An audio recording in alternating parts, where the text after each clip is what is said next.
All right, everybody. I do believe we are live. Welcome to another episode of the Break the Rules live stream. I'm your host, Lev Polyakov, and we are here today with Lomez and with PF Jung, two complete newcomers to the BTRC, and hopefully the first of many appearances to come.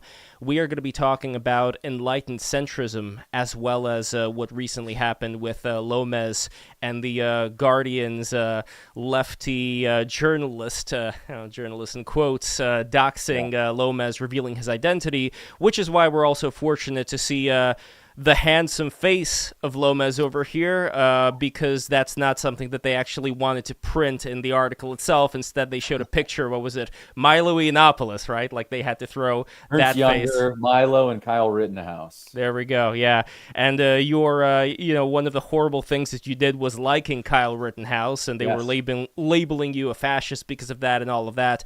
So we are going to go into that as well, but we could actually start out, if there's anything you want to say, Lomez, about the Passage Press, which is your publishing house, and what you're working on right now, and kind of like where you see yourself since being doxxed. And then I want to get into PF Jung and the Enlightened Centrism, and see whether exactly the Enlightened Centrism of PF Jung can work. So Lomez, take it away, and once again, everybody subscribe, like, comment, click the bell, and all that good stuff.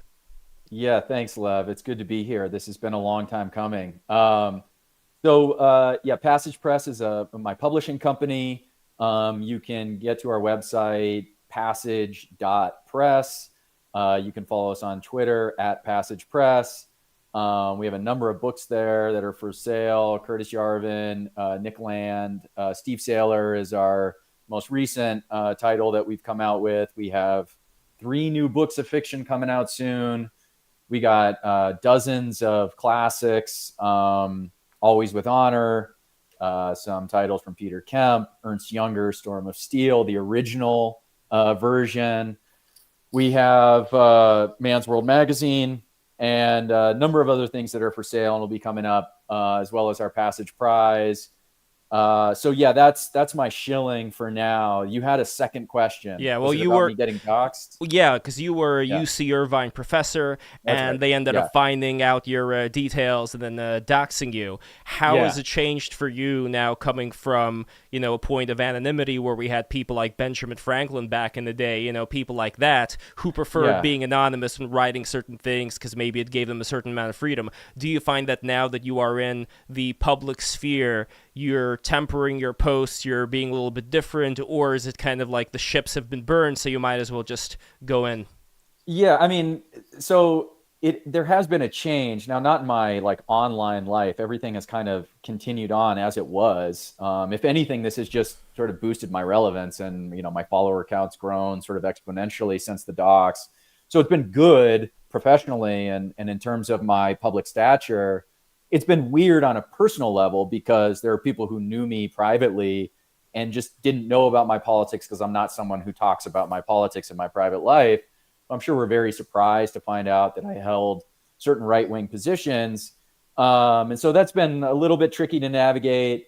But I think on the whole, this has been good. I would say I would not put myself in the company of Ben Franklin and sort of Thomas Paine and these guys. And I hear people defending anonymity on those terms. I think it's actually, I understand why they do that, why they make that case. But I think the sort of defense or justification for anonymity in the current year for this online environment that we sort of participate in is a little bit different. There are different constraints we're operating under, and there are different goals too, and different risks about saying certain things with under your real name that were not true for these founding fathers. And I think a large part of it is that, at least for me, I want to have, or did anyway, a kind of separate online digital life from my private life. I just wanted a firewall between these sort of spheres of operation. I have a family and kids, and there's stuff I do online that I just don't want interacting with my private life. But we live in an age now where the way that we interact with people, even in our private real lives intersects with our digital life. So our names are searchable on Google. That's like the number one thing when people meet you, or when, you know, someone signs up for the, you know, little league baseball team that you coach or something. They look up, who's this coach? Like, what are some things that they've said? And I just don't want that interfering with Yeah. my private life. So that's a little tricky to navigate. Has it changed the way that I talk? I don't think so. I mean, I will defend. I'm a good boy. Okay. I'm not like the edgiest guy on the internet. And I really do think if you go through like these accusations that were hurled at me, or what was put up as evidence that I'm this like villainous, whatever, neo-fascist, call me whatever you want, from The Guardian, I could defend all these points. And I think everything I said is defensible within the Overton window and is defensible within the public square. And our public square ought to accommodate the ideas that I was articulating and have been articulating online forever. So no, it hasn't changed the content at all. You know, there's a certain way of speaking and there's a certain vocabulary with which you know, say some of these ideas that you might tone down given a particular context. But again, I would defend my use of certain phrases and slurs and whatever else as just the sort of rhetorical conventions of being online. You know, when in Rome, you speak as a Roman. And when you're like in the arena of online dialogue, especially as an anon, you just speak a certain way and using a certain vocabulary, and that's fine. And I think most people understand that. People who are online understand those rhetorical conventions. It's people offline who need some catching up, and it's a little bit illegible to them. Yeah, they're very much out of touch. And it would be interesting, after, Paul, you talk about what exactly Enlightened Centrism is, to see whether, Lomez, your most extreme views would still qualify within the window of what would be considered to be Enlightened Centrism. Because that, I think, would be a good way to kind of see what the difference is between you two guys. So, Paul, without further ado, tell us about yourself and about what Enlightened Centrism is. Yes, thank you, Lev. Yeah, so for those who don't know, my name is Paul. I have a YouTube channel called PF Jung, and the purpose of the channel is to, make Enlightened Centrism great again. Enlightened Centrism is a meme, and the idea behind the meme is that the correct position on any political issue is attained by combining the best ideas on the right and the best ideas on the left. Because unless you're delusional or more likely terminally online and divorced from real life, you can't deny that progressives have some good ideas and conservatives have some good ideas. But those good ideas aren't the same. So trying to say I'm only conservative or only progressive is like being in a car and only being willing to turn right or only being willing to turn left when the environment is complex and you need to navigate adaptively. So most people are, my belief is most people already have the Enlightened Centrist perspective on most political issues. They just refer to it as common sense. So what's the common sense perspective on immigration? Well, should we have a white ethno state with no immigration? That seems like a bad idea. Should we have open borders and, have this global communist utopia type thing? Utopia in quotation marks. That seems like a bad idea too. So what's the common sense perspective on immigration? It's strong, very secure border with a clear, controlled pathway to citizenship for those who want to assimilate and make our country stronger. It's common sense. Then you could do something like trans issues. Well, should the government make it illegal for adults to engage in any kind of body modification like Matt Walsh has suggested? That seems like a government overreach. Should we allow 13-year-old children to have their genitals surgically removed because they think they're the opposite sex? That seems a little satanic. So what's a common sense perspective? Adults can give informed consent, children cannot. So common sense is the theme. And then I would say the most important thing, and I think Lomez would appreciate this, is that to be an enlightened centrist is to be a radical centrist, because the radicals are often correct. The worst enemy of the enlightened centrist is not the autistic Zoomer Nazi or the Antifa LARPers. It's the spineless kleptocratic moderates who sow division and shill for the techno-feudalist status quo at the expense of the average person. So that's enlightened centrism, and I'd be curious to hear what this very Chad-looking specimen on my screen has to say about that. Yeah. Okay. So, look, for the sake of having a lively conversation here, let me just sort of push back with the first few things that come to mind when I hear Please. this. Okay. So, a radical centrism, assumes a kind of like robust right and left arriving somehow independently and prior to the radical centrists sort of deciding what's in the middle at a set of sort of polar positions on any given topic. So if we were all to adopt the radical centrist view or disposition toward politics, what would that radical centrism be situated between? Like, you need smart and committed rightists and leftists in order for radical centrism to sort of exist at all. And so where would those ideas come from but from right wingers and, lunatic lefties? I don't disagree. I think that extremists and radicals are, they're useful, what do you call it, parameters on the Overton window. It's useful to have someone who is radically right to be able to juxtapose yourself against, and then someone who's radically left.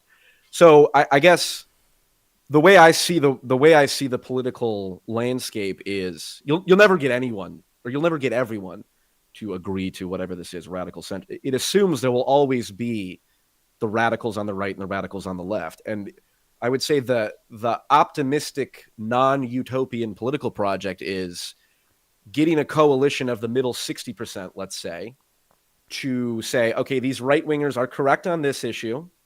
They're correct that the decay of religion has caused nihilism. The left-wingers are correct that the techno-feudalist corporations are, addicting our children's minds with digital crack. So we're not going to convince them to let go of their LARP-bringing incentives or whatever, but the middle 60% will move forward. How do you feel about that? What I'm hearing here is like a reverse engineering of like a bipartisan democracy, okay, where you have these sort of committed ideologues in this sort of bipolar dynamic. So two parties essentially, or left and right divide. Okay, I guess it could be more than two parties. And you have some percentage of whom are committed ideologues. And I think what you're describing actually just sort of arises organically in sort of democratic environment. And then because of the requirements of winning elections, this assumes, of course, that elections are, done fairly and people, can vote and are voting on sort of correct information, and they're not being manipulated in some kind of overweighted way towards either right or left. And so we're making a lot of assumptions here that I don't think actually apply on the ground. But even then, so you have these committed ideologues, and then because of the constraints of an electoral environment in which only one side can win, both sides are just trying to capture that sort of middle, you call it 60%. It may be as small as like 10%. There's just this narrow band of people who can swing one way or the other. And democracy just sort of settles out as enlightened centrism. Our policies just settle out as what, and there are exceptions to this, of course, but by and large, as enlightened centrism. I think that might be the least imperfect of all solutions. Okay, but I'm not committed to that. I think there are probably better solutions. But the problem here is that I think the alternative to what you're describing is that we actually commit ourselves to the possibility that there are certain things that are true, and there are certain things that are not true, and there are certain things that are optimal choices that we can make, policy choices that we can make that are optimal towards a sort of defined set of goals and a defined set of interests, and there are policy choices that are suboptimal, and that instead of centrism, what we want to do is align ourselves toward maximum optimization and what is true. And also, I think we have to acknowledge or be aware of the possibility that there is such a thing as sort of mass delusion. and that just because the majority of people think that, option A is the optimal option or is what the truth is, does not mean that is what is true. There is a concept in finance that the market can stay irrational longer than you can stay solvent. Yep. And what that means is, even if you are right, the market has a way of sort of being irrational over some kind of limited time horizon. And I think there's a corollary to this. I haven't really thought through this, but there's some corollary where your society can stay sort of irrational longer than it takes to amass the amount of people that you need in order to make sort of like optimal decisions to that society. So I think the problem with radical centrism is, or sorry, not radical centrism, what you're calling, is it Enlightened Centrism? Enlightened centrism. Well, when you're done, I'll give more context. Well, what we might call like consensus centrism. Okay. I think the problem with that is that consensus can be wrong and be wrong for a long time. Yes, longer 100%. longer than we can accommodate. And our society can crumble and fall apart, and really bad things can happen in this time span in which this middle 60% are actually dead wrong about some very important point. Before Paul responds, there was another thing that I would want to add to this. Great book, highly recommended, The Origins of Totalitarianism by Hannah Arendt, talks about what today we would refer to as the normies and what she called the masses. The idea being is that the masses have this loss of individuality and personal responsibility. They feel isolated and alienated, and they're very susceptible to propaganda. So as far as the idea that the masses all of a sudden would have the kind of common sense that somebody like Thomas Jefferson or PF Jung or Lomez would have, that is a very tough call. So I'm kind of curious, like Paul, based on that and what Lomez talked about, what are your thoughts? Well, my initial thought is I don't think I disagree with anything you said. To add more context, it's quite obvious that Enlightened Centrism, I hope it's obvious, except to the most severely autistic, it's a bit tongue-in-cheek. No one who is truly enlightened would refer to themselves as enlightened. It's meant to be an online meme. It's meant to be and we could talk about the value of art in creating narratives and creating mimetic heuristics and all that. And that's sort of what it is. Instead of basically in the simplest sense, I want people to feel right now that it seems that people are sort of on their heels when they say, well, there's radicals on the left and there's radicals on the right. And I disagree with both because all three of us, I guarantee you, agree. There are people who are too far right and people who are too far left. Now, I agree. That doesn't mean that the correct position is therefore directly in between, because maybe the left-wingers have too much power or are too influential on some issues, and vice versa. Maybe the Christian fundamentalists have too much. So the truth is it's not directly in the center between the two poles. But the point is it's a heuristic to say, instead of saying, well, I don't want to both sides, but it's like, no. Of course I'm an enlightened centrist. Fuck these autistic Zoomer Nazis and fuck these Antifa LARPers. And that's at the base of it. And I know, I gave the 60% example, and we're talking about democratic coalition making. For the purposes of this and for what I do on my channel, it's primarily an artistic mimetic movement. And then the practicality of, well, do we operate within the moderate flanks of two parties? Is there a third party? That's beyond how I'm conceptualizing things. I'm just trying to establish the basic, establish the Overton window in many ways. Because wouldn't you agree that there are people that are too far right and people too far left on any given issue? I mean, I think there are people who are wrong. Okay. Like, true. The idea that the gradient in which we evaluate sort of wrongness or rightness has something to do with their distance from the center is just already a kind of backwards way of thinking about these important questions. So, I don't want to just be so dismissive as to say, like, I don't agree with to be fair, Paul did not mention going into the center as much as picking the best from the left and the right. So, just to cement the analogy, okay. And I said it in my opening statement. Society is a car, and we have to navigate through an ever-changing environment, and that includes the social environment, the technological environment, the literal environment. So we're in a car, and sometimes we have to move left, and we have to be more progressive. Like, for example, when we had just the obvious example, we had slavery and Jim Crow. I would say the progressives were correct in trying to get rid of that. Okay, so we turned left. Okay, but then now that our borders are completely open, I'm all for putting the military on the border at this point. So in the current environment we're in, where we are on the road, we need to turn right. The center is not a fixed point. It's whatever the pragmatic game optimal move is given the environment we're in, and the environment is constantly shifting. That's sort of how I view the center. It's not the wrong and right is like I get it. It's sort of it's relative. It's a sort of time limited, and look, where I think I would agree with you is to say that under like healthy social conditions, if you were just and especially in a democratic environment in which, as an ordinary citizen, you're being asked to make political decisions on some, semi-regular basis just through voting, and you have all sorts of other stuff going on in your life, and you don't have time to really pay attention to, complicated questions around policy and or even questions related to like social ethics and, broader philosophy. You're worried about paying your mortgage and getting your kids to practice on time and everything else.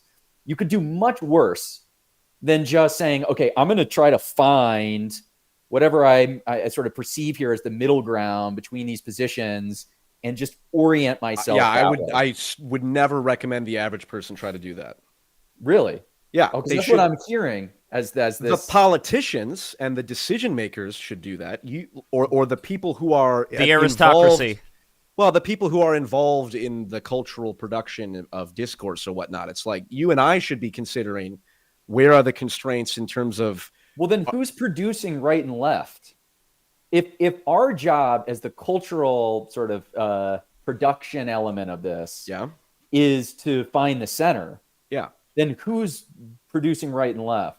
Well, right and left are ideological positions. So, like, surely you would agree that there are people too far right when it comes to, I don't know, insert any, like, abortion. Like, people who want to ban condoms and make it first-degree murder. Abortion's a perfect case where it's neither right or left. That's a time constraint. Like, abortion was a very salient progressive position, 100 years ago. So that's a case. Are you talking right like the eugenics aspect of it? Yeah, exactly. Yeah. And so, the progressive and conservative are not even necessarily fixed, but they are fixed in relative to each other. Left and right are relative terms by definition. Right, but what I'm asking is, okay, so let's pick a current example. Yeah, let's get into the details because I don't know like where exactly our disagreement would manifest in the specifics. I'm still trying to figure out how we find the center. What does that mean? Because center is definitionally relative to a right and a left here. Yes. Okay. Let me try and add this layer. The truth is it's sort of like I'm not as caught up on my Greek philosophy, but what is it? The Aristotelian mean, or the ideal value is somewhere in between two vices, right? Like confidence is between arrogance and weakness or whatever. It's like the truth. Enlightened Centrism is fundamentally aligned to the truth, is how I see it. Is like the truth is not in the center in terms of polling data. Galileo was the only person who thought the sun orbited the Earth. Excuse me, the Earth orbited the sun.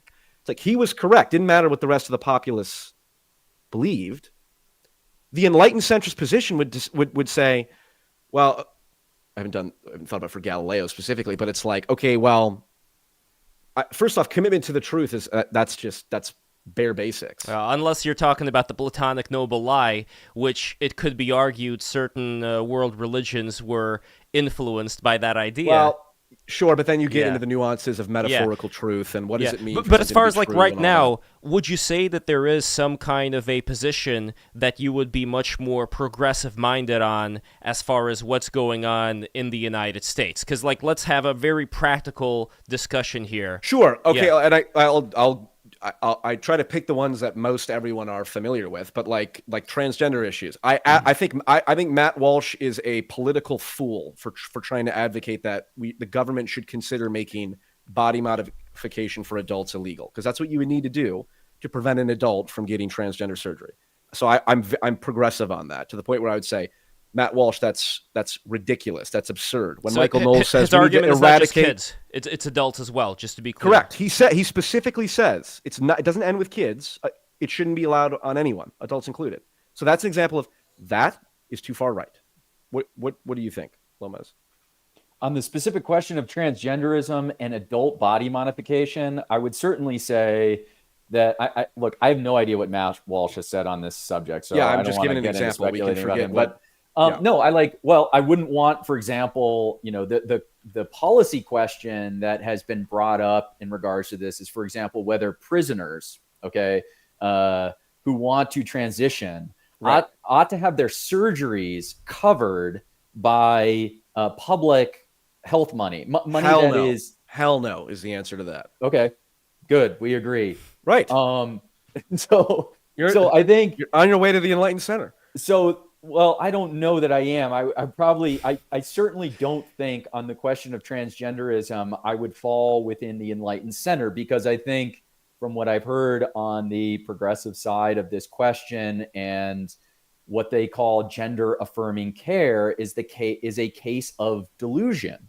I don't think they're right at all. I don't think there is any merit whatsoever in the argument that a person's gender is constructed somehow on there's the idea of gender identity like a soul.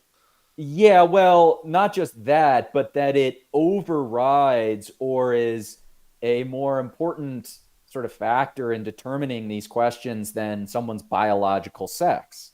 We sort of have a scientific answer to this question. Like, when you get into the question of gender, there are somewhat interesting, although I think sort of purely academic questions about what we mean when we talk about identity and these sorts of things, which I'm frankly not that interested in. But the question of whether or not we should be making it a point of sort of cultural importance or public health policy to ensure and to expend a large amount of resources, except for in cases of severe mental health, where we're really talking about the very fringes of the population, or cases of the very rare cases of sort of intersex people. This question doesn't even belong, frankly, in the public discourse. And so for someone like Matt Walsh to say, listen, we should just table this completely, where we were at 10 years ago was perfectly adequate to deal with this situation, is exactly what should obtain now, I think is a completely reasonable position to take. Okay, well, that's where we would disagree, because I would say you're ignoring the reality of people's viewpoints now. So the environment the position 10 years ago was appropriate for that environment, but given how much the environment has shifted in terms of just taking into account everyone's new perspectives on gender identity and how many people believe that transgenderism is this fundamental religion, like gender identity is literally like a soul to people. It no longer, you can't just use that same navigational strategy that worked 10 years ago, because the environment is qualitatively different.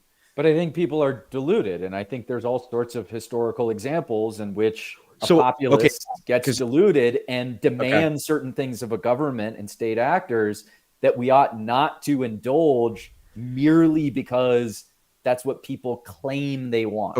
So because you mentioned this twice now, the concept of delusion, and I think I might be able to ask you some questions that'll get us to where I think our disagreement is. There's the simple point of just one person's delusion is another person's religion. I mean, are you Christian? No. Okay, that'll be the next thing we immediately jump into. But certainly, it's not inconceivable for me to hear someone say, people who think that Jesus literally rose from the dead or that Jesus comes down and heals people, that's delusional. I'd go, yeah, I wouldn't use that term, but I understand that. And just the same, well, somebody thinks that like if you put on a dress and call yourself this, that makes you a woman. That's delusional. I go, yeah, okay, I can see that. So I agree in principle, someone can be deluded, but then it's like, well, the question is, I believe you can act in such a way that accounts for a certain level of delusion. Obviously, once it gets to mass psychosis, the society is going off the rails, and then history plays out like it has. And if I'm doing anything, I'm trying to avoid that. And the power grid going down. That's my other pet project. I would sell my YouTube channel if I could make the power grid more reliable. But on the question of religion, okay, because I would say this is precisely in the crosshairs of where I think you're going to find issues. So you say you're on the right. You're not centrist. You're right wing. Yeah, on okay. balance. Yeah. How do you prevent yourself from getting outflanked by people who are further right than you? Because there are people obviously further right than you who regard you as a progressive liberal.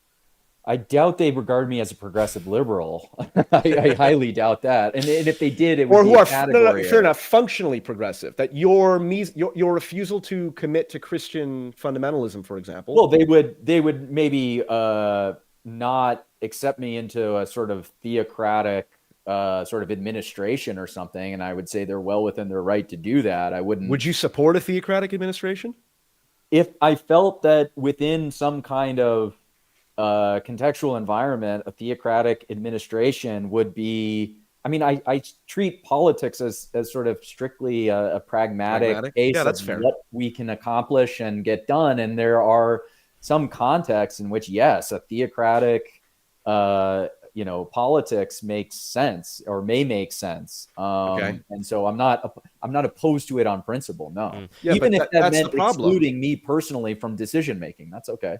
But that's the problem, because the right-wing ideologues are not looking at it pragmatically, and so they would excise you as someone who calls themselves on the right but is leading to progressive policies. Like for example, I'll take an extreme example to just illustrate the principle. There are Christian nationalists, and certainly the Christian nationalism memeplex. I like to think of things in terms of Dawkins' memetics idea. The Christian nationalist meme complex is on the rise, and in the next decade or two, I think will be defined by Christian nationalism on the right. The writing is on the wall. Candace Owens, Tucker Carlson, all these people on the front end of the adoption curve are pushing Christian nationalism right, not left. There are Christian nationalists who believe that we should ban condoms and contraception because it's against God in their interpretation. Do you support that, or would you actively say that that's wrong? I don't at present support banning condoms, but I will say the idea of like a Christian nationalist does not concern me. Many of these people are my friends, and I think that actually a Christian, different Christian nationalists have different ideas about what that means, and so to speak of this as like a single thing, I think is a mistake. But I think. We are a Christian nation. I do believe that. I believe America is a Christian nation. And so the idea that there are people on the right who are Christian who want to assert the Christianness of Americanness and American governance is perfectly reasonable. And I think actually is a good thing. And given where we're at right now, we could use more of the sort of Christian and theological substrate that gave rise to our government in the first place. I think actually we're missing a lot of that, and I want some of it back. So I 100% agree. It's very enlightened centrist of you to say that, because you want some of it back. Would you support, do you think, all else being equal in the current context or whatever context we find ourselves in, do you think it would be better if evolution was banned from being taught in schools or not? Do I want evolution banned from schools? If a Christian nationalist government took power and said, we're not teaching evolution in public schools anymore, wouldn't you agree that that's going too far right? This gets in. Well, so again, the practical question is, what are we trying to accomplish with a public school system? And we have to define what our goals are for public schools. I think most Christian nationalists would not want to abide by the sort of constraints that you would be under if you had like a robust public school system. They seem to me to want private schools. They want Sure. I think parochial school choice, education I think there's that's a very highly reasonable argument. regional Sure. and is contextual to their particular strain of belief. And so they want this kind of localism in education, which is what I sort of prefer. And if there are certain public schools where there is a large enough interest in, let's say, banning something like Evolution. I was going to say evolution. Yeah, teaching of evolution. I wouldn't object to that on like sort of Christian grounds. Now, I will say where I maybe break from more hardline people on the right, and I made this joke before, when the right wins, what they'll put me up against the wall for is my defense of free speech. I think free speech is sort of fundamental to everything here. And so long as within this context in which you're banning evolution or pick your thing from public schools, there's a space carved out where you can teach whatever you want to teach. That's fine. Now, I will say I am also oriented towards truth. Okay. I want people to focus on what is true.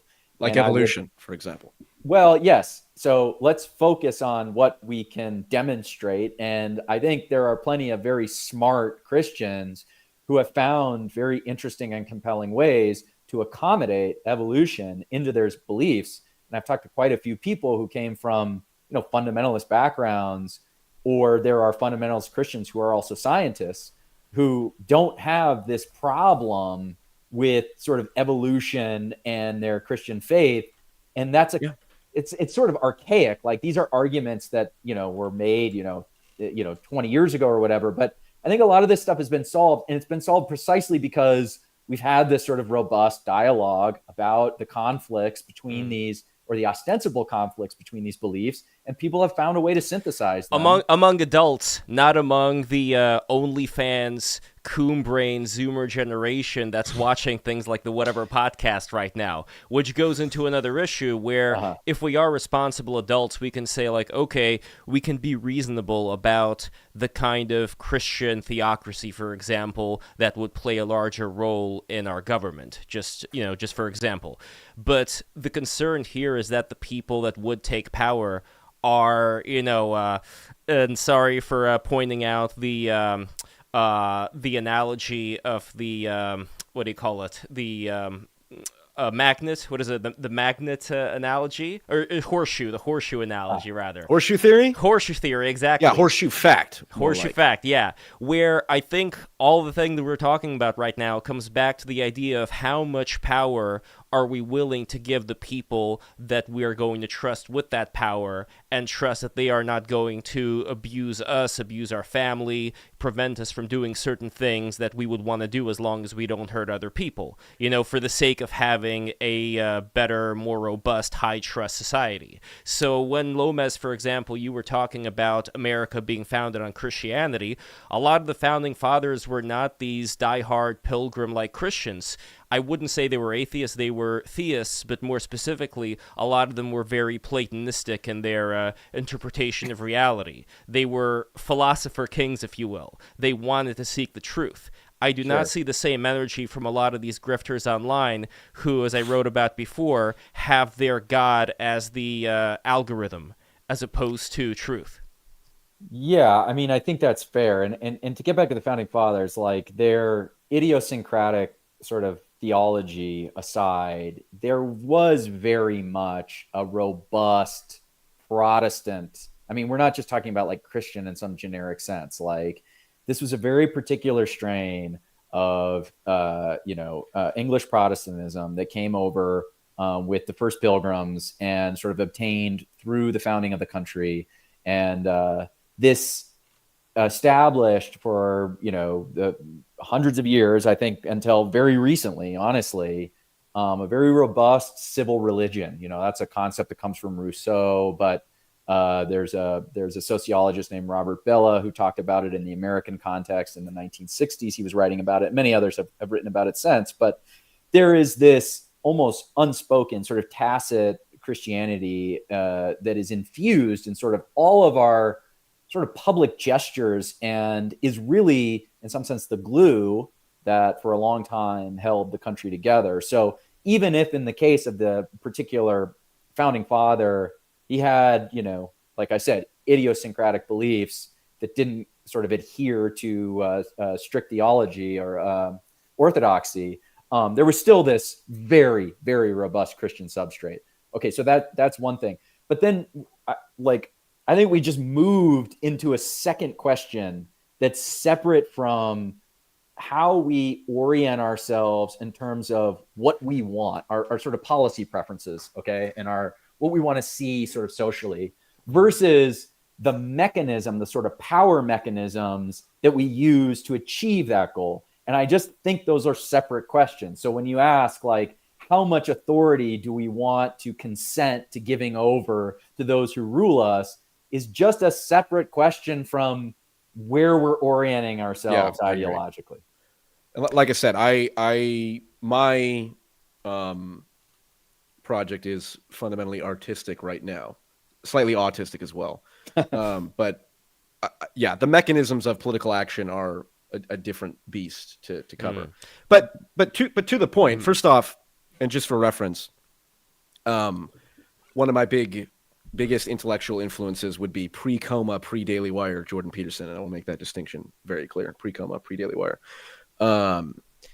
And so the idea of like cultural Christianity and how even Western secular morality is fundamentally rooted in Christian ethics, I think that's indisputable. So we're aligned on that. I guess what I still don't understand is, because you said you're oriented towards truth fundamentally, right? That's truth is highest value.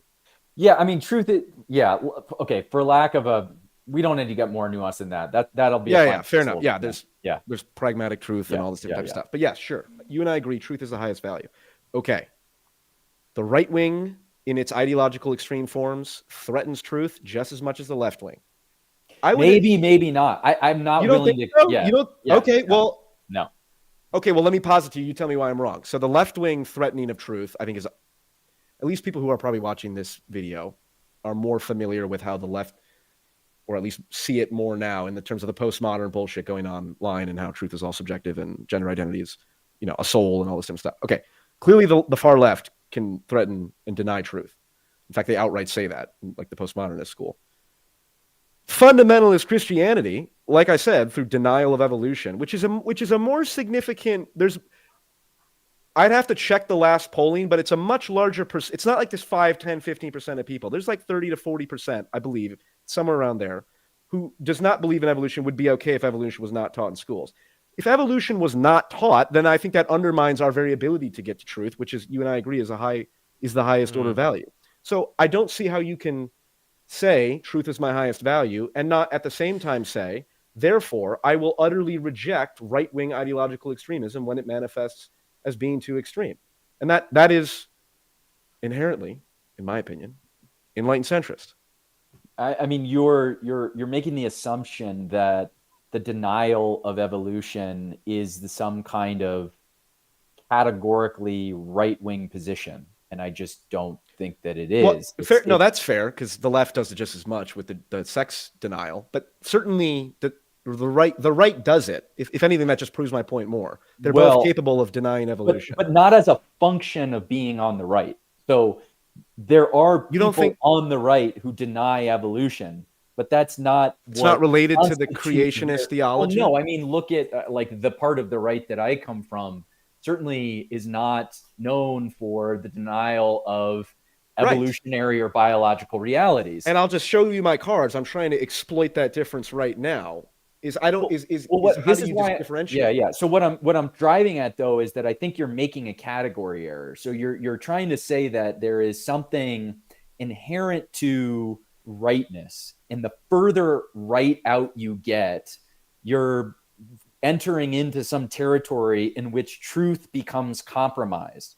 And there may be subsets of the outer right for which that's true.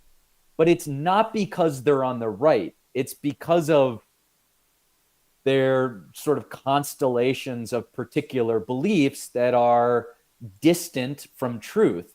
But it may be the case that there is some piece of the landscape that is way out on the furthest stretches of the right, okay? However, we're going to define that.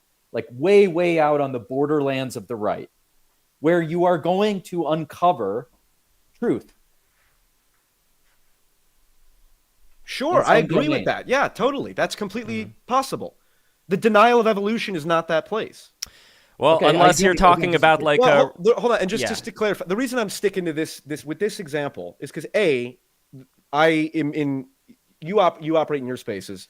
The Christian nationalists who I interact with positively or negatively, this is a pretty central element to their belief, and I promise you they would say that you are, if you're not outwardly a liberal, you are just going to concede to liberal beliefs unless you submit to fundamentalist Christian doctrine. We're not fundamentalists, but whatever their particular interpretation is. And I agree, probably the biggest flaw in Christian nationalism is it's subject to the same kind of internal theological disputes that have characterized Christianity for the last 2,000 years, essentially. But the reason I stick on the evolution one is because the assumption I'm making is you believe evolution is true. I believe evolution is true. And we're using it broadly. There's nuances about the mechanisms behind evolution. But like what Tucker Carlson said on Joe Rogan, did you see what he said about evolution? Like, I think we've disproved evolution. We've abandoned evolution. Wouldn't you agree that that's to the degree that Tucker Carlson is saying that because of his right-wing Christian beliefs, that's going too far? Is that not a fair statement to make? I actually don't know exactly what Tucker. I sort of caught wind of something he said on Joe Rogan, so I have some sense of what you're. We can pull it up. We can get a live reaction now. Yeah, I mean, I'm willing. Well, look, here's the thing. I'm willing to concede that there are people on the right and the far right and the center right and every right in between. Yes. Who are wrong and about any given question. Okay, about some category of questions. But their wrongness and their distance from the truth on that question, again, is not a function of them being on the right. Okay, that's the second time you've said that, and I genuinely am trying to understand. I don't understand how you can say that the denial of evolution from Christian fundamentalists, let's say, is not a function of their creationist Christian theology, which is a function of their religion. It's not a function of their political orientation. I don't. Okay, well, Paul, do you see a connection between religion and political orientation? Then? I see those as almost synonymous. Politics is a religion in many ways. Yeah, but we have Christians who are on the right and on the left. So how do you square that? Well, yeah, and there's fundamentalist Christians, and then there's the there's even people in the same church, who are listening to the same pastor, and one's a liberal. Would it be fair to say? Would it be fair to say not on the right, but more, let's say, atavistic or more traditional-minded, like people that want to repeat certain patterns that their ancestors have been going through because they see it as a way to keep society, functioning in this relatively stable way? Would that be like a good way, like that both you, Paul, and Lomez would agree? That there are people who long for like repeating the same pattern so as to ensure stability, regardless if it points to the truth or not. That I have no problem with that description. And just to prove Lomez's point, there's Protestant female pastors who say Jesus was non-binary. Yeah, that's fair. And I would say, and again, I get that people have issue with the terms left and right, and fair enough. There's plenty of issues with the left and right. And I do think there's a lot of truth that what was a right-wing issue previously gets switched. So skepticism of pharmaceutical companies was a classically left-wing position. It seems to have reversed. So I'm not saying that left and right are fixed, but the categories of left and right are fixed relative to each other. So the fact that there are progressive Christians, it's like, cool. I would say those are left-wing Christians. They're going too far left. They've flown off the text, the biblical text entirely. But then the mirror problem of that, which is a different problem, is the hyper-literalist perspective. To be hyper-literalist is I would say is right-wing, because it's conserving what was said at the very beginning of whatever but you can be hyper-literalist on gender ideology as well. Like there are certain sects, within colleges. I'm using literalist as in literalist interpretation of the Bible, because yes, you can be a constitutional literalist. I'm not talking about you can be a Tumblr literalist. You could be very literal about how they. Yeah. I guess the broader point I'm making is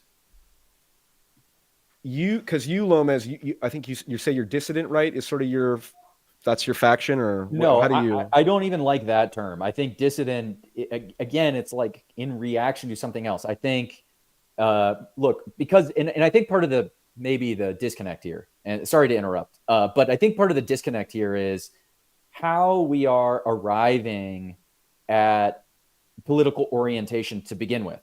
And I think you're coming from the starting point that it's based on a set of ideas or something. I actually don't think that's right. I take actually something like what Jonathan Haidt says about sort of moral intuitions very seriously when it comes to political Jonathan orientation. Haidt is, yeah. And I think we're operating according to a set of almost gut preferences, biological preferences that are kind of baked into how we experience the world, and our preferences, not just about the kind of sort of society we want to live in, but even more just sort of day to day, like the things we enjoy to do, the sort of where we want to live, and the sort of environments that we want to live in.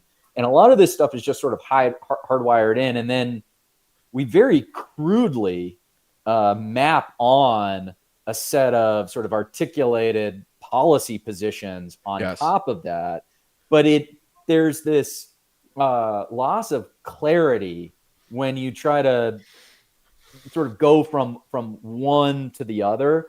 And I think, when you're asking, like, are you dissident right? Okay, here's what I would say. I would say, if my set of sort of biological intuitions, my moral intuitions, the things that I like, my preferences, for right now in the current year, map more closely when you extract that out into public policy, into political policy, onto what would be defined as like right-wing, sort of solidly right-wing positions. But, agreed. Yeah. Okay. So that doesn't make you fundamentally right-wing. In a different environment, you could be left-wing. Potentially, yeah. I suppose I could, yeah, depending on how we define those terms. But there would be some welcome to a team Enlightened Centrism, Lomez. Well, maybe. I mean, I'm still unclear though how we arrive at the center. I'm being also a bit of a dick here, and also just to be clear, I am. I'm being shippy with this. Just real quick to the point on moral intuitions, I 100% agree. Philosophical temperaments or moral foundations theory that's why part of the reason I say religion and politics are almost synonymous is because the same personality mechanisms that are guiding your perceptions for your religious beliefs and your political beliefs they're similar, and their personality, they're part of your personality. And the point about when you try to add rational articulation on top of that, it almost goes nowhere. One of my best videos of all time is called "Why Everyone Who Disagrees with Me Is Probably Autistic," and it's precisely that point of you can't put into logic all of these deep foundational issues, and a lot of how we base our opinions of people is through their behavior, through their body language, through their in the Petersonian sense, in the degree to which they imitate the hero archetype. The hero archetype being the most evolutionary stable strategy for producing maximal fitness.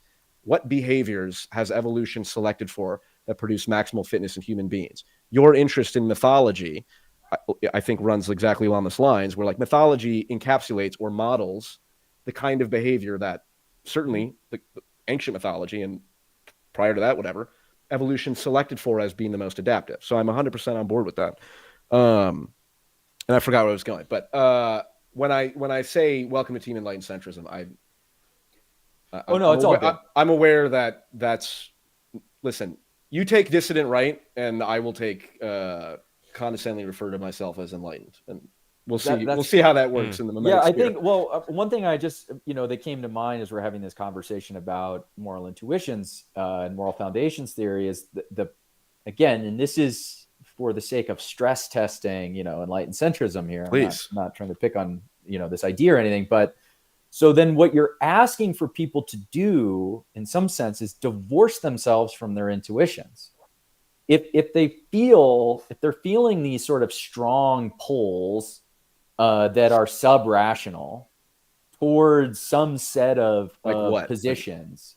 Like what do you like? What's an example of that? Immigration or abortion or whatever it is. Like Yeah. there's a certain xenophobia, okay, let's say, that Sure. is that, I might be able to come up with all sorts of rationale for why, there's some utilitarian case to be made for restricting immigration, but maybe deep down I am just a xenophobe. Okay. I'm willing to sort of concede that. Sure. Maybe that's right. Okay. Well, we all have in-group preference, and anyone who denies that is lying. Yeah, but maybe mine are really strong. And Sure. like the reason I'm so hard line against immigration, which I am, is because I have this like deep-seated revulsion toward the other, okay, this sort of xenophobic tendency.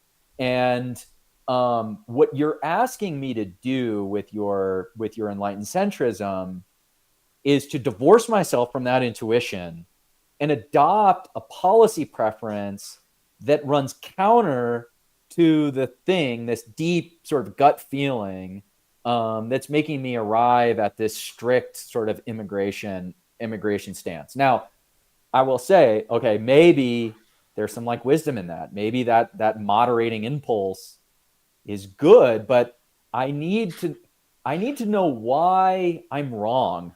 Why are I like my? There's something I want to bring in here, which I think is incredibly relevant, from the writer Devin Erickson, who is actually going to be on BTR in a couple of weeks with Oren McIntyre, a friend of the show. You know him, Lomez, right? Oren McIntyre. Or of course I know Oren. Yeah, very well. Yeah. Great guy. So Oren had a great thread over here. I'm just going to read a little part of this because I think this kind of goes right into what I anticipate is like the biggest problem going forward here. So when societies become highly permissible, the productive weirdos, the ones who simply can't fit in because they are creative and useful ways, become surrounded by, outnumbered by, a horde of cargo cult imitators.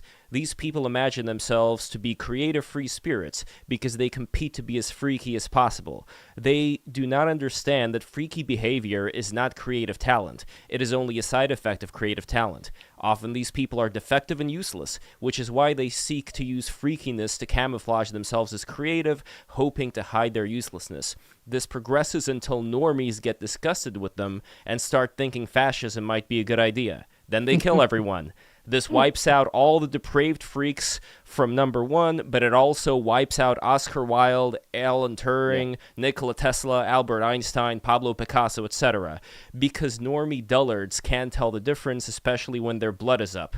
So which is kind of like what we were talking about with that gut feeling that you were bringing up, Lomez. And then he writes, I understand why a lot of the right is educating itself about Weimar Germany and re-examining fascism as a response to those conditions.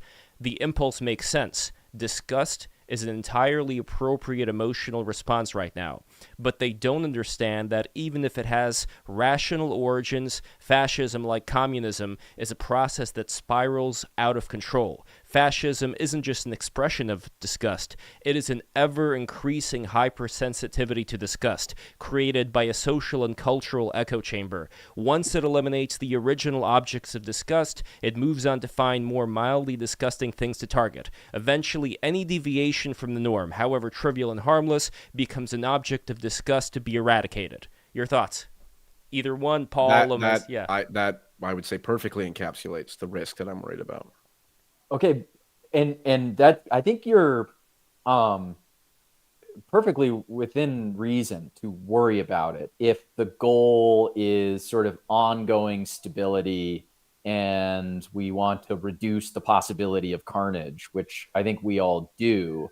But I also think you have to then reconcile with the fact that this disgust impulse, and we'll just use that as a sort of a catch-all for all of these sort of gut level intuitions that are pushing people away from a sort of centrist, stable view of liberal democracy, that these disgust impulses may very well be a kind of necessary instinct and reaction to a liberal democracy or a centrism that, in Oren's words, have become too permissible. That Agreed. There needs to be some like sort of clearing of the forest. I Amen. don't mean that violently, okay? Sure. But that the disgust impulse is itself a very healthy and good thing. And those of us who feel it strongly ought not to suppress it. It's very important, in fact, when people feel this and when it reaches a sort of a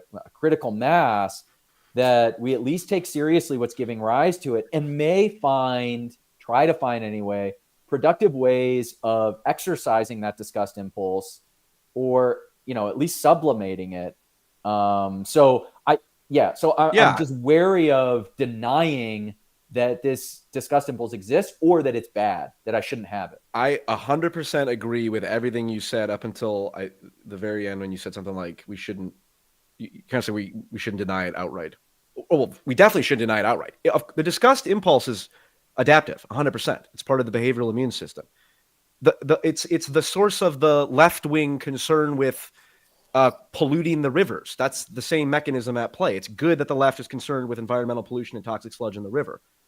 It's bad when the left says we go so far now, we shut down anything that pollutes whatsoever at all. And now we've gone into left-wing environmental utopia. So the idea that the disgust impulse is good but needs to be moderated is like self-evident. It sounds like you didn't even disagree with that.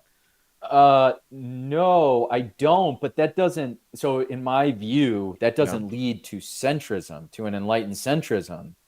It would lead to. Depends on how you define it, but sure, yeah.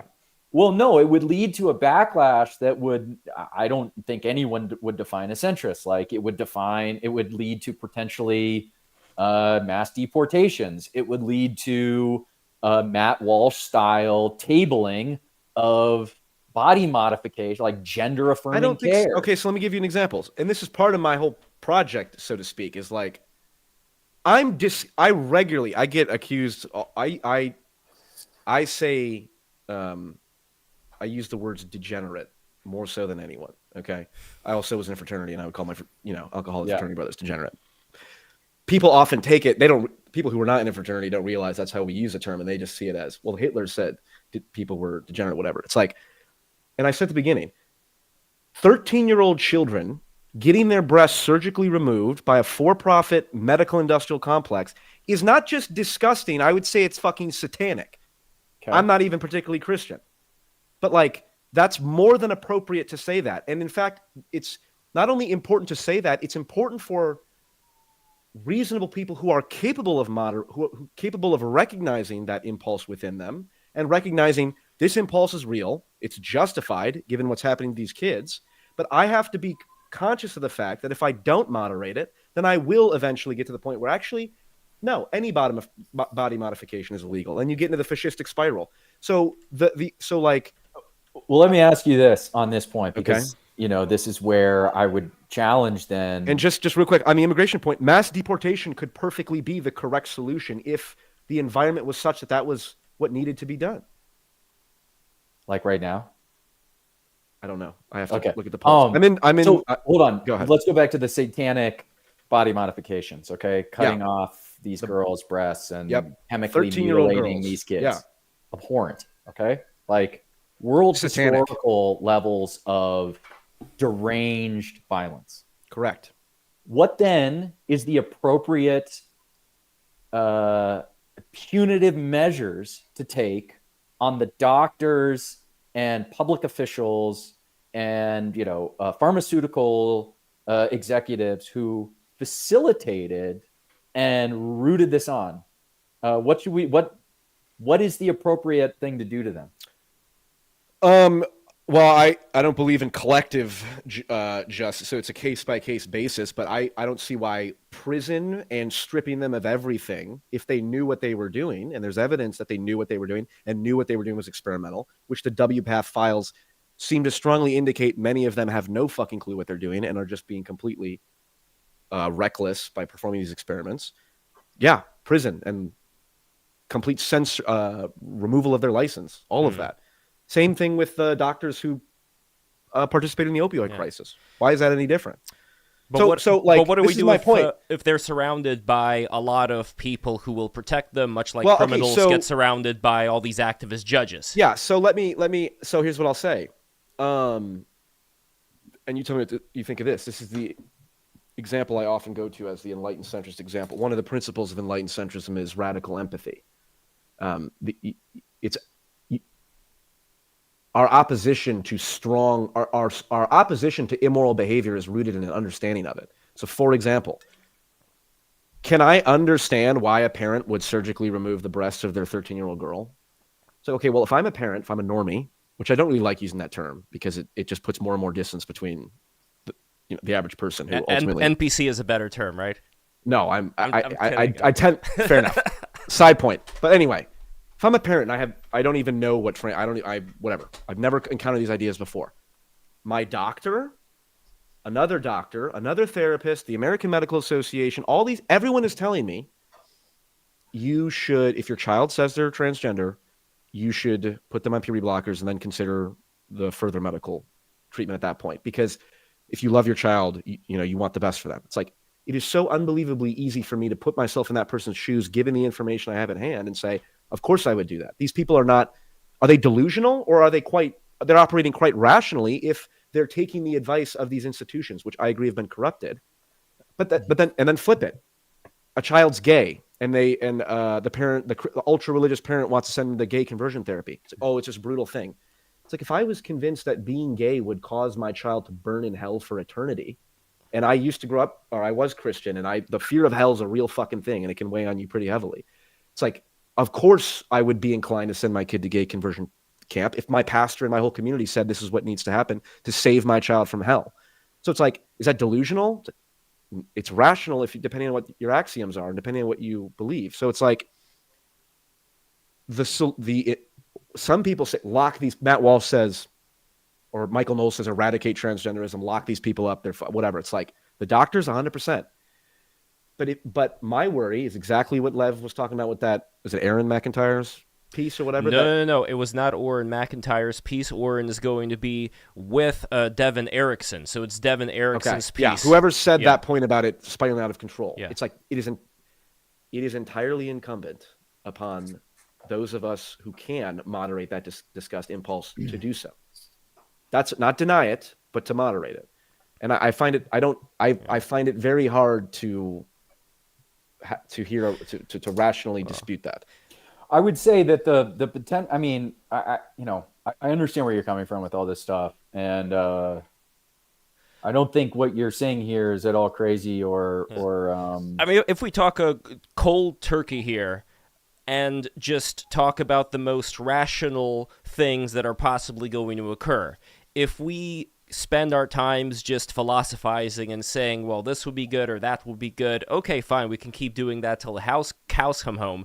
But eventually the idea is that if we are in support of a certain position, we're going to align ourselves with people who want that position to be spread out. We would find potential leaders, let's say, people who would be able to assume a certain amount of power. Maybe they won't, but if we want to create a society that reflects what we think is right, then we're going to be in favor of certain people as opposed to others. So practically speaking, who are going to be the people that we kind of like have the ability to choose from when it comes to implementing the kind of society that we want to see? Because we have people who are further on the right who, let's say, want there to be like a Christian theocracy, and we have also people who are, let's say, more liberal who want to return back to the 90s. But the point that I was making to Paul earlier on in our DMs is, how much power would those people be able to have when everybody's so divided? I don't know if we can return to the 90s then. I don't know either. Yeah. Like I said, when it comes to the mechanisms of power, it's a different question. I don't know. So what I was going to say, like, about in response to Paul saying there needs to be people moderating these disgust impulses so that it doesn't spiral out of control. Okay.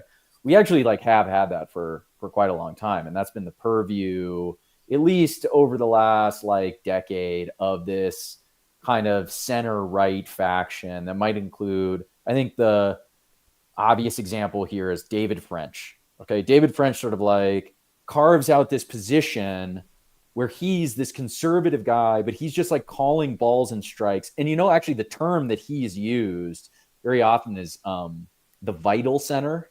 I don't know if that's a term you've come across, Paul, but this is a term these guys use to sort of describe their political orientation, which is precisely what I think you're describing. They are taking it upon themselves to say, okay, we hear what these crazy right-wingers are saying, and we hear what these crazy progressives are saying, and we're going to find this sort of middle ground that maintains cohesion and keeps the center from spiraling out of control. Yeah, I reject that utterly, because the radicals on the right or left could be correct, as you pointed out earlier. They can be correct. And not only that, I think you run the risk of, when you're trying to sort of moderate these impulses, you may do so sort of temporarily, but you don't actually solve the problem. The thing keeps sort of metastasizing and getting worse and worse. You don't slow boiling the frog. Slow boiling the frog. And all that happens is you delay, and the disgust gets more and more severe, and these 100%. things ratchet up. Correct. When you suppress a fundamental part of your psyche, it comes back with a vengeance. That's like psychology 101.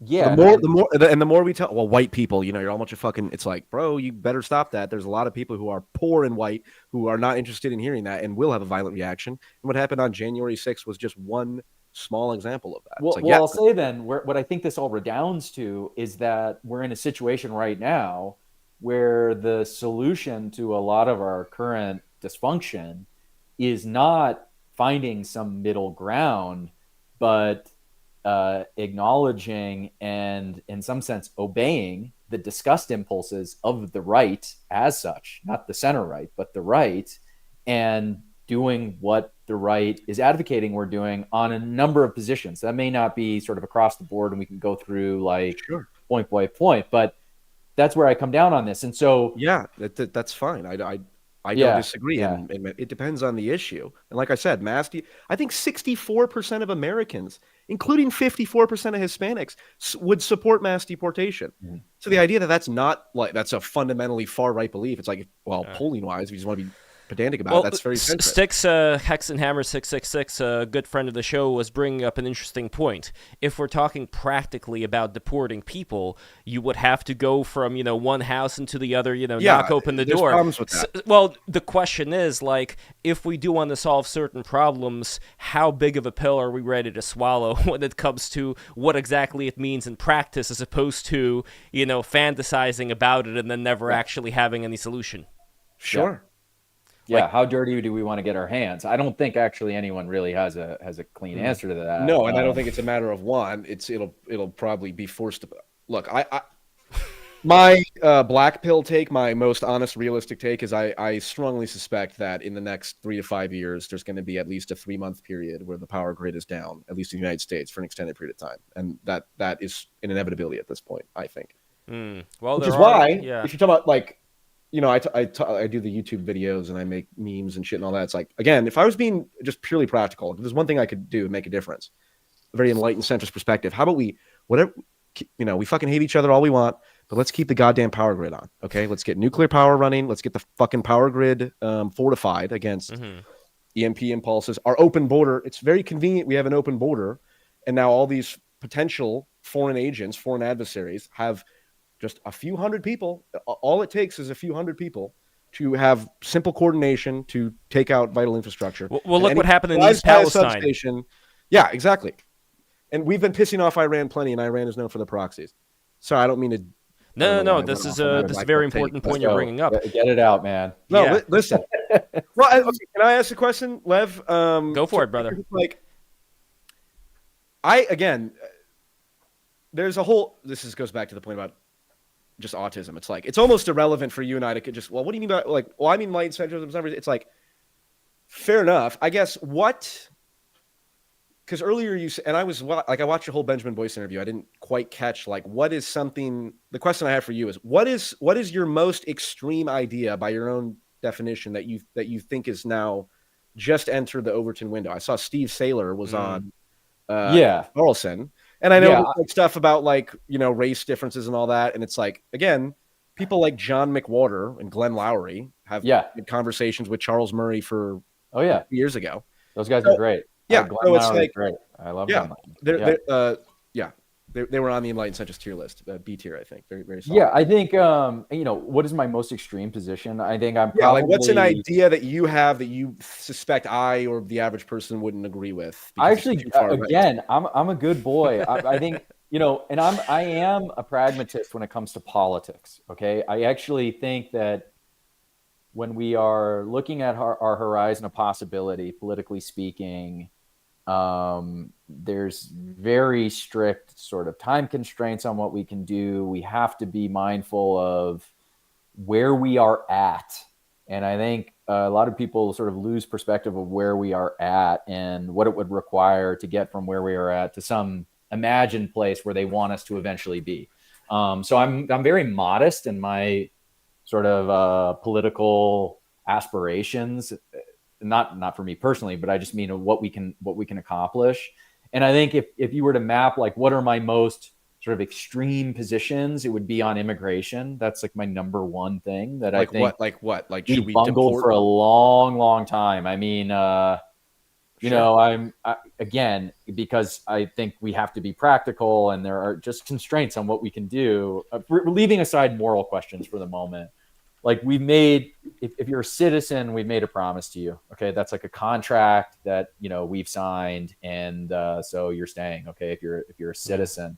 But I think, you know, anybody who chain migration, anybody here illegally, we're going to have to probably, you know, do what we can to clear out the illegal immigration ranks and be very severe when it comes to employers and how they abuse the immigration system.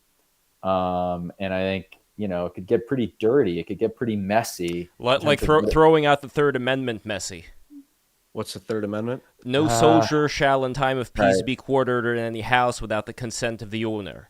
So that's talking about, like, if there are illegal migrants physically occupying certain homes, whether the U.S. military would be able to actually enter into those homes or whether the police force is enough. I mean, these are horrible things to think about because we're talking about invading people's privacy. But again, the question is, like, how bitter of a pill has to be swallowed here? I think the most important point, though, to keep in mind is we actually have this wonderful example of the 20th century that we can look back at and say, hey, you know what? Let's actually not be dumb and repeat a lot of these mistakes since we have like all this history now, which we did not have, you know, back in the 20th century to look back on. So one of the things that Hannah Arendt, you know, back to her for a second with her book on the origins of totalitarianism was talking about is the idea of front organizations. So organizations that would act as a buffer that would diffuse criticism away from the core movement. So that core movement becomes like more radical, and a lot of the elements end up getting pushed outwards and start becoming more acceptable, both on the left and the right. I'd say for the left, a lot of those things have already become quite acceptable within the mainstream left, as opposed to just like within that core group. But as far as whether kind of puncturing that and allowing some air or some, you know, sunlight being the best disinfectant to flow in, would you consider that to be a good thing or a bad thing? Because one would argue, well, we have to swallow this bitter pill, so we better not make a lot of these further right people think too much about what they're doing, or else they're not going to be able, you know, to make these hard decisions and water the tree of liberty and all that. The opposite view would be to say, like, no, we can actually influence things in such a way that people don't end up making horrible mistakes while at the same time doing, you know, as the Indians like to say, doing the needful. So I don't know, like, where you Real guys... quick. Yeah. I shared my screen. Can you just pull up that poll real quick, Lev? 1 second, I shall pull up that poll. Sorry, I don't want to fuck with the... No. To do that. I just don't know if I have the ability here to present right now. But what is this poll? I could just link to it. It's real quick. It's the share of Americans who say they support mass deportation. It's an Axios report. I don't know if they did the poll. April 25th, general public, 51%. Yeah. So the idea that, you know, that's an extreme position, it's to some people, sure. To the open borders far leftists, that's extreme. It's not, you know, that doesn't sound that extreme.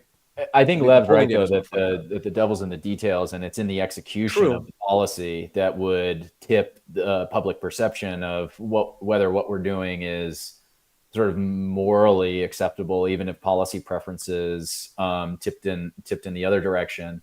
And so, look, I'm not a policy guy. I just don't have experience with that. I don't know enough about how immigration or deportations would work. And to me, it's just an empirical question, like what works and what doesn't. So what is the thing that we need to do, whether it's creating a kind of like psychological buffer to allow for this to happen, or somehow incentivizing people economically to leave on their own, or some combination of different policies to like make these things happen, because there's a lot of like different types of illegal immigrants, and like including refugees who have like overstayed how long they're supposed to be here.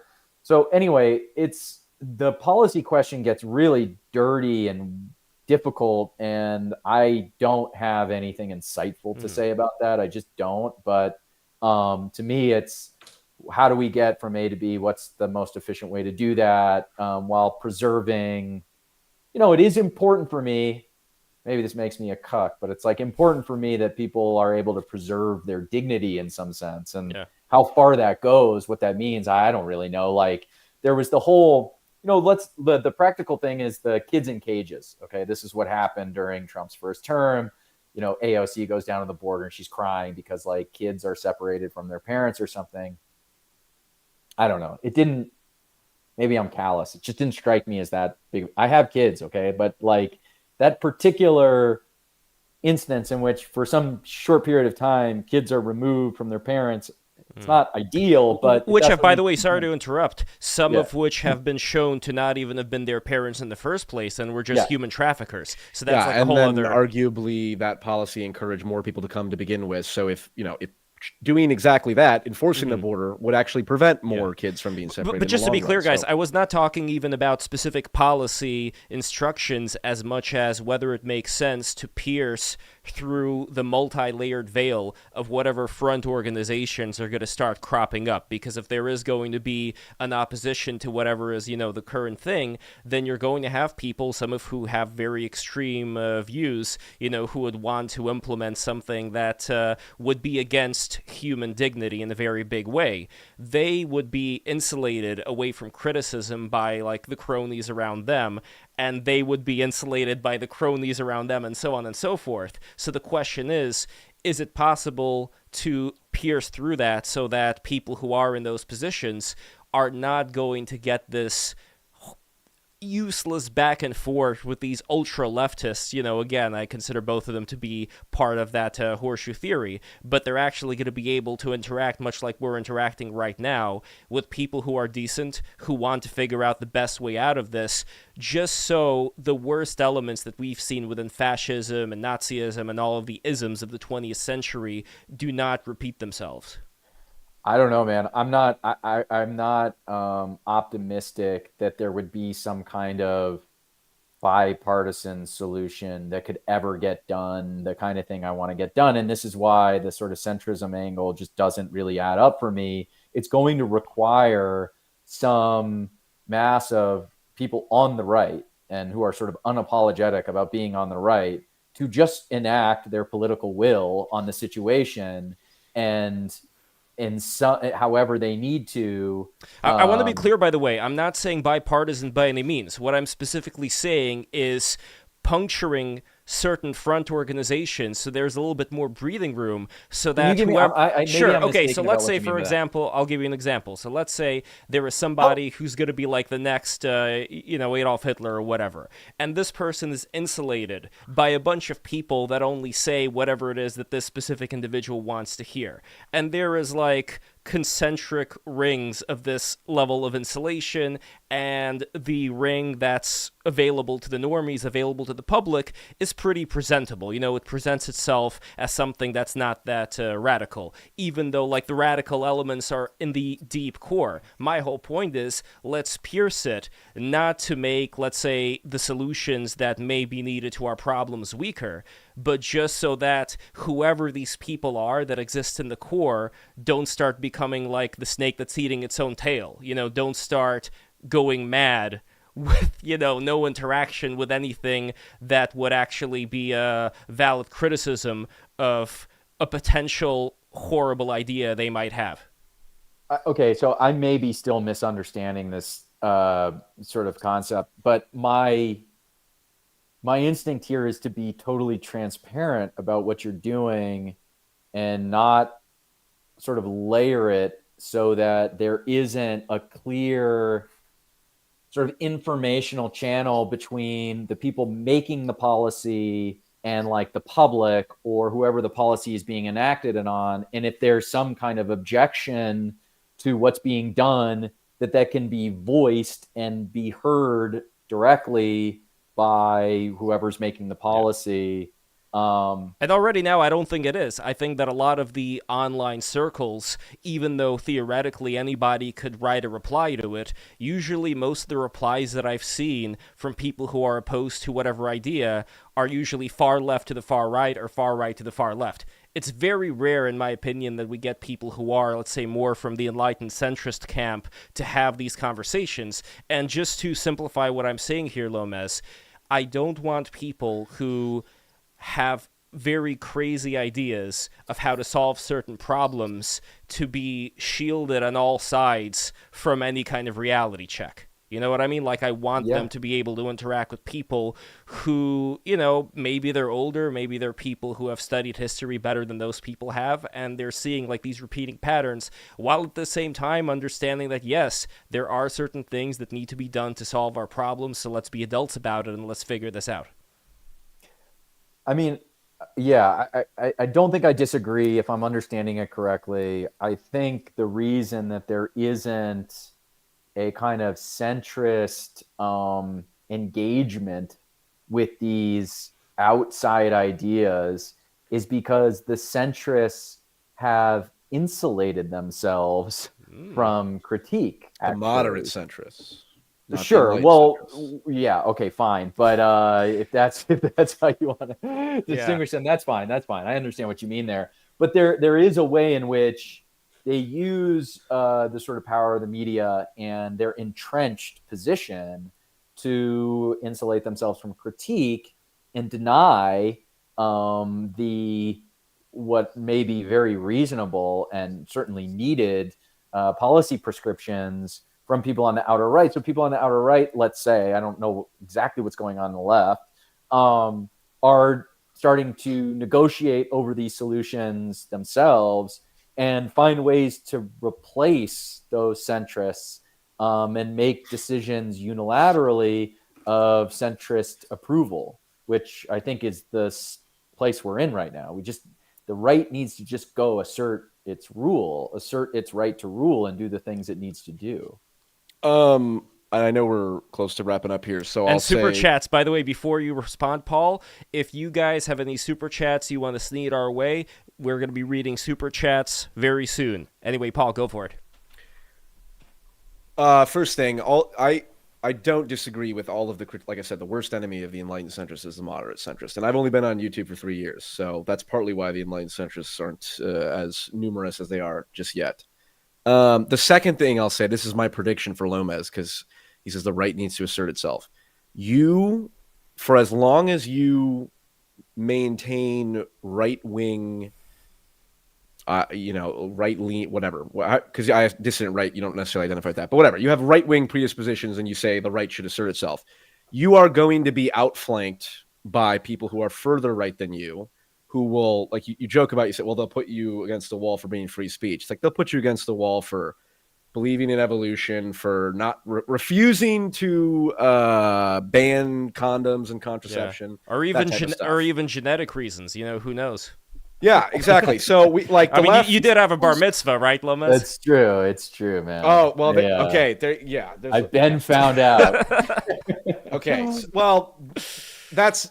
We won't go down that route, but that's okay. Touching on exactly it's a little the kind more of point. Complicated than that, but sure. But the point I'm making is like and just lastly, the Enlightened Centrist term. Enlightened Centrist is a slur, right? It's an online. Oh, what are you, an Enlightened Centrist? It's a term. Part of my project was, let's see if I can. I'm doing what black people did with the N-word, except on a much lower stakes. That's how I describe it with centrism, and it's like. No matter what you call yourself, someone is going to say, oh, you're actually a this, you're actually a that. So my general problem is just it doesn't make sense to me for people to strongly identify with the right or the left or even the center. That's why Enlightened Centrist is that tongue-in-cheek term. It's like you're going to get outflanked and you're going to be called a progressive and all that. And like you just joked about with the bar mitzvah and stuff, it's like that's unironically, that is growing. And that's exactly the kind of impulse that needs to be moderated. Sort of. I mean, again, though, like this is where maybe time will tell. It's not a rational thing. You just, if you orient yourself again, and from politically speaking, to what is true and what is optimal for things you think you need to achieve, then you don't have to be worried about where you're placing yourself on this right-left gradient. It so happens that where I'm at and how I'm perceiving what is true and what needs to be done at the moment. And again, even if this arises out of some kind of sub-rational intuition, whatever, places me on the right. And that's how I arrive there. Okay, but I don't just start said... there and then derive policies backwards from that. Right. The right is just where I'm ending up because I'm going to what I think is true and right. Right. But okay, well, that is fundamentally what I'm trying to get at is you're not right-wing fundamentally, because to be a right-wing truly is to be a fundamentalist, to be a biblical Islamic fundamentalist.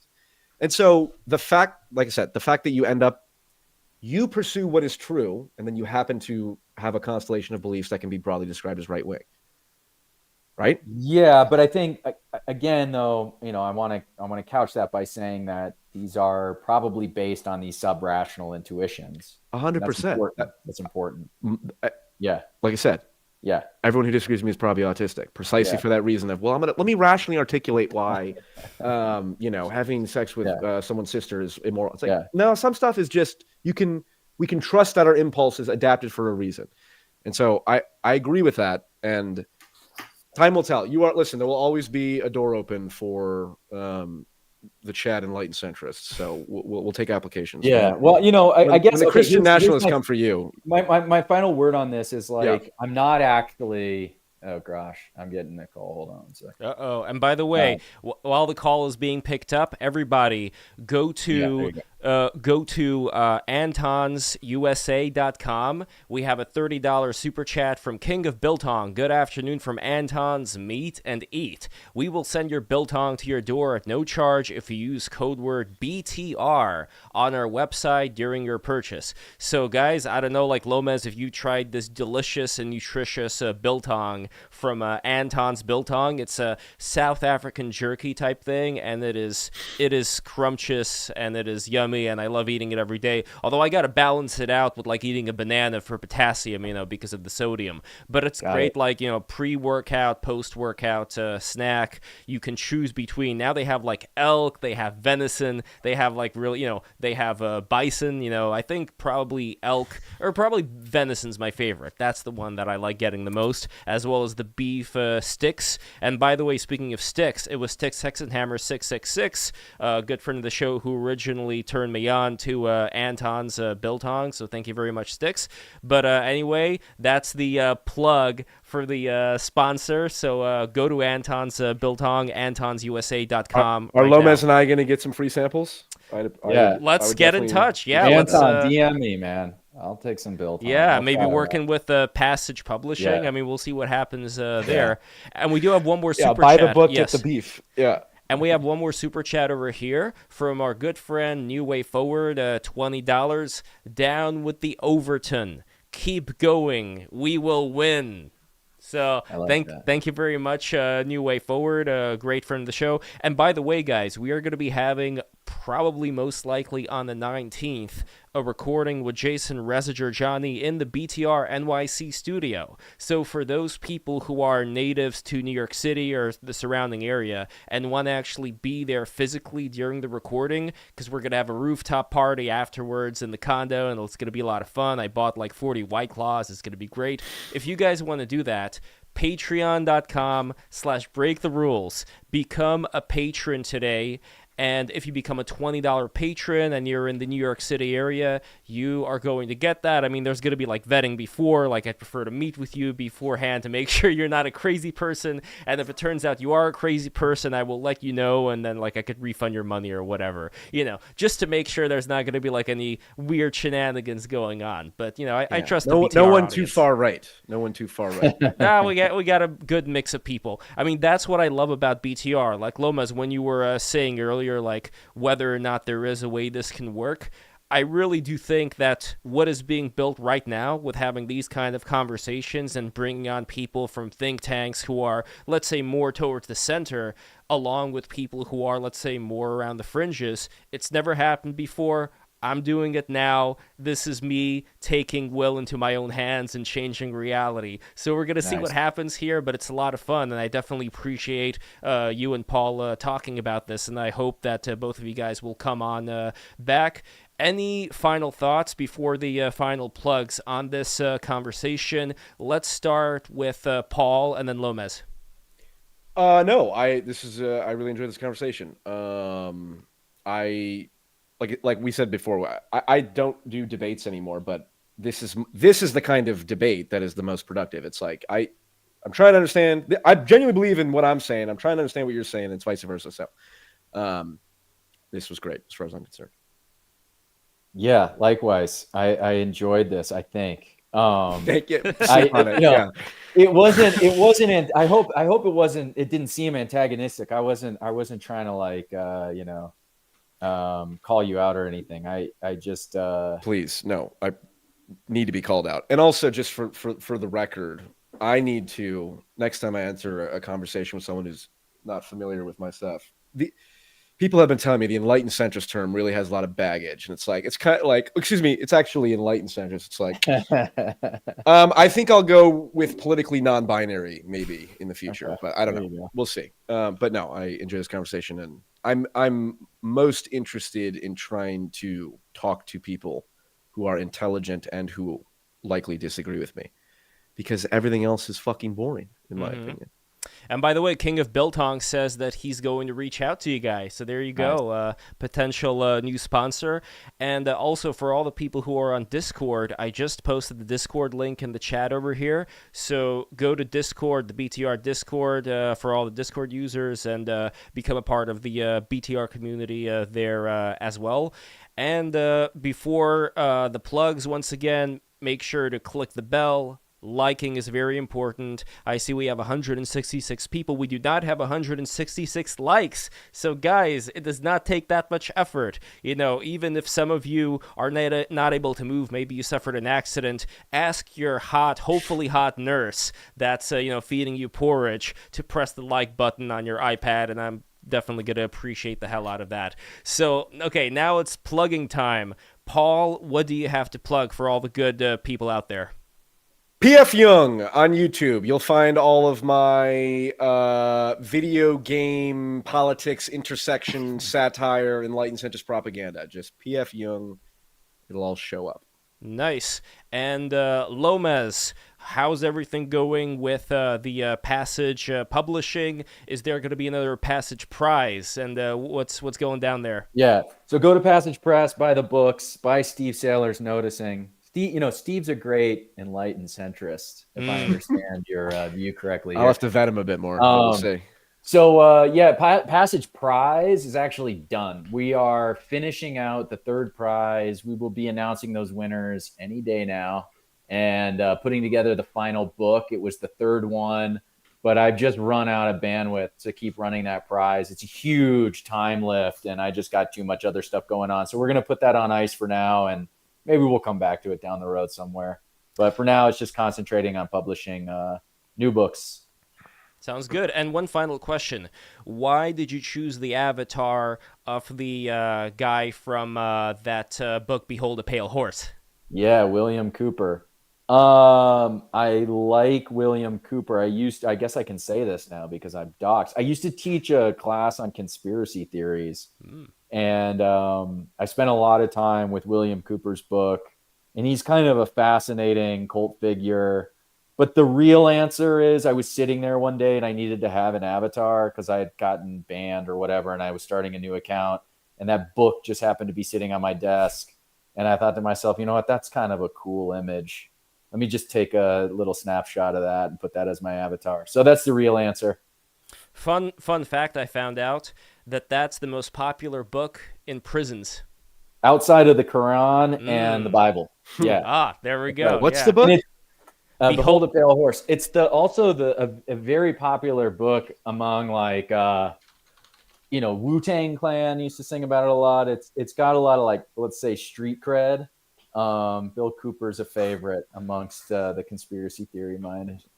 Yeah, we should do like a dramatic reading of Behold a Pale Horse and like bring on scholars like Gnostic Informant, and just like dive into it and digest everything he's talking about and dissect it. It'll be a lot of fun. In the first version of the book, there's been a couple of different reprintings. He reprinted not the entire thing, but a huge chunk of the protocols of the Elders of Zion as well. So nice, very rich rich material. I'm gonna invite a rabbi for that, or like a friend of mine who's in the IDF, to go through all that. No, that's the thing, man, because a lot of people from that side have become way too shy about talking about this stuff. But I say, you know what? Like, don't shut down people who have like Mr. What was his name, McDonald on. McDonald, from YouTube.